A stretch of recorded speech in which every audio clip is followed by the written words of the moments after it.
తెలంగాణ రాష్ట్ర వ్యాప్తంగా రైతన్నలకు రైతు భరోసా నిధులు విడుదల చేశాకే జెడ్పీటీసీ ఎంపీటీసీ ఎన్నికలు వెళ్లేందుకు రాష్ట్ర ప్రభుత్వం కసరత్తు చేస్తున్నట్టు తెలుస్తుంది. ఈ నిర్ణయం మేరకే ఇక ఈ నెల 23న రాష్ట్ర సచివాలయంలో తెలంగాణ రాష్ట్ర ముఖ్యమంత్రి రేవంత్ రెడ్డి అధ్యక్షతన మంత్రివర్గ భేటీ ఉండబోతున్నది. ప్రధానంగా ఈ మంత్రివర్గ భేటీలో రైతులకు ఇవ్వాల్సినటువంటి రైతు భరోసా డబ్బులకు సంబంధించినటువంటి అంశాలతో పాటు ఇతర కీలక నిర్ణయాలు తీసుకునేందుకు రాష్ట్ర ప్రభుత్వం కసరత్తు చేస్తున్నట్టు తెలుస్తుంది. రీసెంట్గా ఈ నెల 17న రైతుల ఖాతాలో రైతు భరోసా పడబోతుందని ఒక చర్చ జరిగింది. బట్ రైతు భరోసా డబ్బులు పడలేదు. రైతు భరోసా డబ్బులు వేసిన తర్వాతనే ఎంపీటీసీ జెడ్పీటీసీ ఎన్నికలకు వెళ్ళాలనేటువంటి ఆలోచనలో ఇక మంత్రులు ముఖ్యమంత్రి ఉన్నట్టుగా తెలుస్తోంది.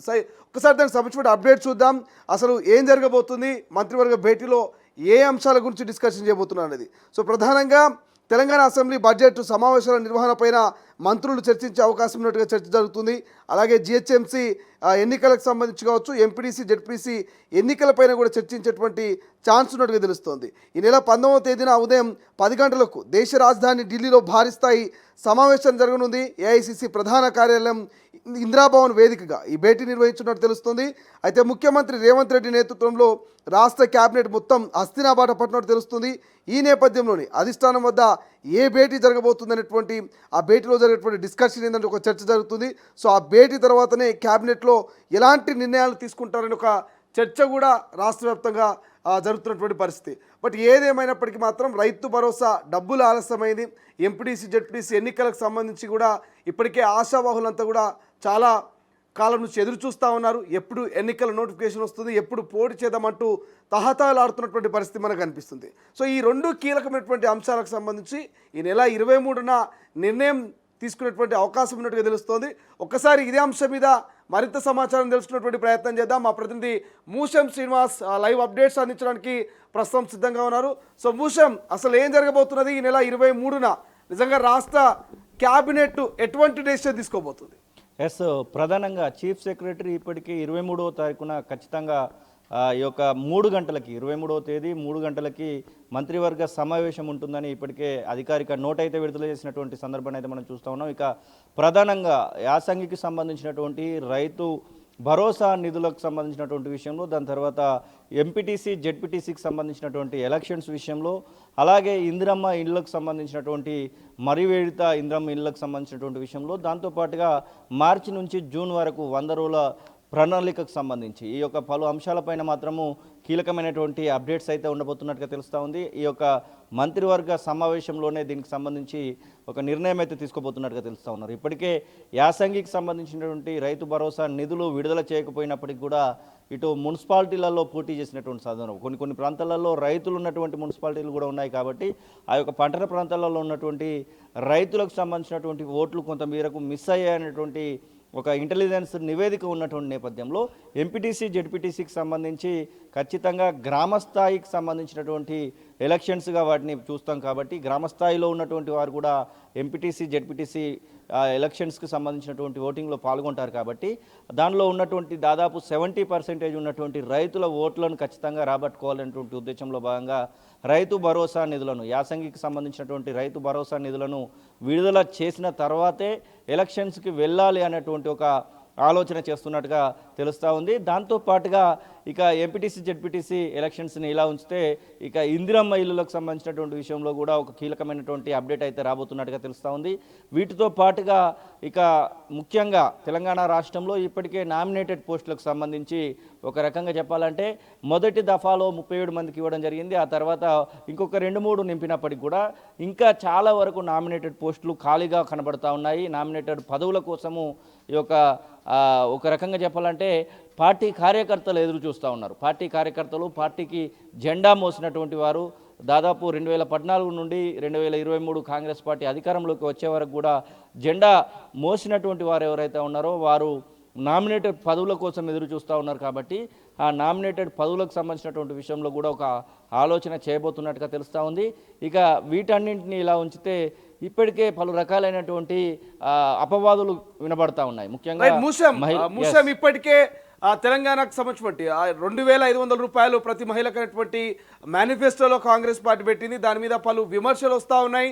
జాగృతి అధ్యక్షురాలు కల్వకుంట్ల కవిత రీసెంట్గా ప్రజాభవన్ ముందు ధర్నా నిరసన కూడా తెలియజేస్తున్నటువంటి పరిస్థితి. ఈ 2500 కావచ్చు, తులం బంగారం కావచ్చు, పెన్షన్ల పెంపు కావచ్చు, జాబ్ క్యాలెండర్, 2 లక్షల ఉద్యోగాల భర్తీ కావచ్చు, ఇటువంటి అంశాల మీద క్యాబినెట్లో చర్చించేటువంటి ఛాన్స్ ఉందా?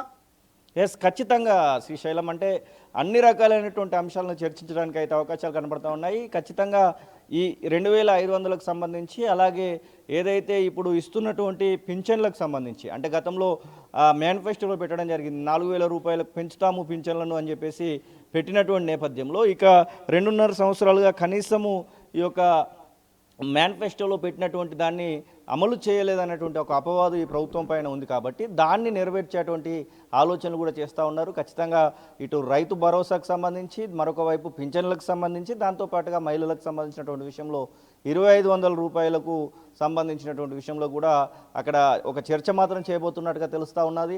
దాంతోపాటుగా బడ్జెట్ సమావేశాలు రాబోతూ ఉన్నాయి. బడ్జెట్ సమావేశాలలో ఎలా ముందుకు వెళ్ళాలి, దేనికి సంబంధించినటువంటి విషయంలో బడ్జెట్లు కేటాయించుకోవాల్సినటువంటి అవసరం ఉంది.